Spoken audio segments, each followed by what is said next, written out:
Good morning friends, তোমরা সবাই কেমন আছো? আমি ভালো আছি। চলে যাচ্ছে আমার জীবন চ্যানেলে তোমাদের ওয়েলকাম। তোমরা ভালো থেকো, সুস্থ থেকো, সাবধানে থেকো, সবাইকে সাবধানে রেখো। যারা আমার দূরের বন্ধু তাদের উড়ন্ত ভালোবাসা, যারা আমার কাছের বন্ধু তাদের জড়িয়ে ধরে ভালোবাসা। তোমরা আমার সাথে থেকো, তোমরা আমার পাশে থেকো। এখন বাজলো 9টা 10। এখন থেকে আমি আমার ব্লগটা শুরু করলাম। দেখতে থাকো, আশা করি ভালো লাগবে। হ্যালো বন্ধুরা, গুড মর্নিং জানিয়ে চলে এলাম। নিজে ফ্রেশ হয়ে এখন আমি করব ব্রেকফাস্টের জন্য রান্না করতে এসেছি। এখন আমাদের খালি নানা রকম সবজি দিয়ে তরকারি সকালবেলাটায় মাস্ট।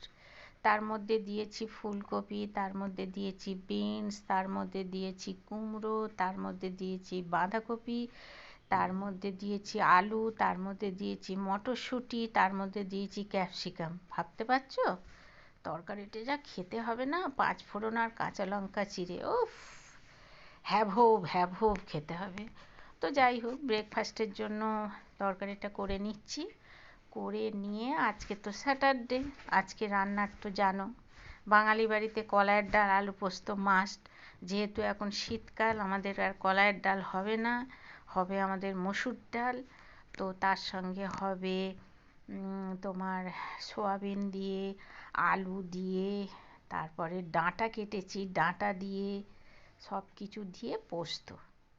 আর সয়াবিনটাকে না নুন জলে ভিজিয়ে রাখি, রেখে তারপরে সয়াবিনটাকে কী করি বলো তো, সুন্দর করে সয়াবিনটাকে চিপে জল বার করে নিই। জল বার করে নেওয়ার পর ওটাকে তেলে দিয়ে ভালো করে নেড়ে নিই। নেড়ে নিয়ে তারপরে আলু দেবো, তারপর ডাঁটা দেবো। আলু ডাঁটা দেওয়ার পর একটু নেড়ে লাল লাল হয়ে যাবে, সয়াবিনটা লাল লাল হয়ে যাবে, তারপর একটু গরম জল দেবো। আর হলুদ দেবো না, তার কারণ দিয়েছি তো সয়াবিন।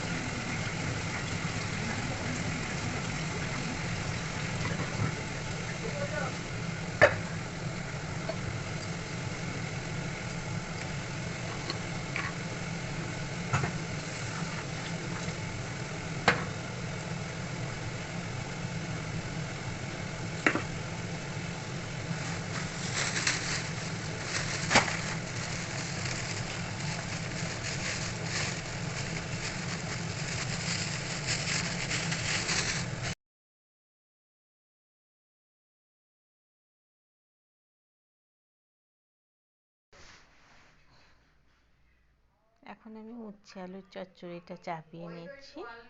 এই তো উচ্ছে আলুর চচ্চড়ি, আর এদিকে তোমার পোস্ত। আর ভাত যখন বসাবো তখন ডালটা করে নেব। তো উচ্ছে আলুর চচ্চড়িটা মোটামুটি একটু নেড়ে চেড়ে লাল করে নিলাম। লাল করে নিয়ে হালকা করে একটু গরম জল দেবো, একটু নুন দেবো। পোস্তটা মোটামুটি হয়েই এসেছে, এবার নামাবার টাইম হয়ে গেছে। নামিয়ে নিয়ে তারপরে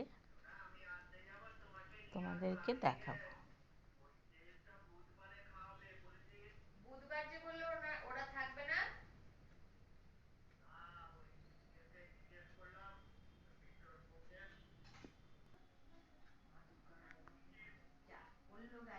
উচ্ছে আলুর চচ্চড়িটা মোটামুটি কমপ্লিট। এবার আমি একটু জল ঢেলে দিলাম। জল ঢেলে দিয়ে এবার আমি ঢাকা দিয়ে দেব, কারণ এটা বেশি গলাবো না, সেই জন্য।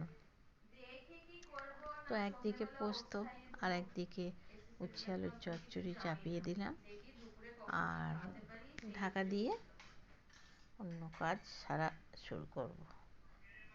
কারণ কারণ রান্না করতে করতে আমি তো সব কাজ করি জানো। গ্যাসের ঠিয়েগুলো একটু মুছে নেবো। মানে দাদা দাদা বলে ও অন্তরাদি বলছে পরের দিক থেকে পরের মধ্যে বলছে হ্যাঁ, ওই সবজি যে আমাকে টবজি দিয়ে আমাকে বললো শিয়ালি তোমারও বরের বোন, বলছে বন্ধু ঠিক না স্যার হয়, মানে বড় তো দাদা অনেক বড়। তাহলে ওটা কে? টিস্যুতে আছে, টিস্যুতে?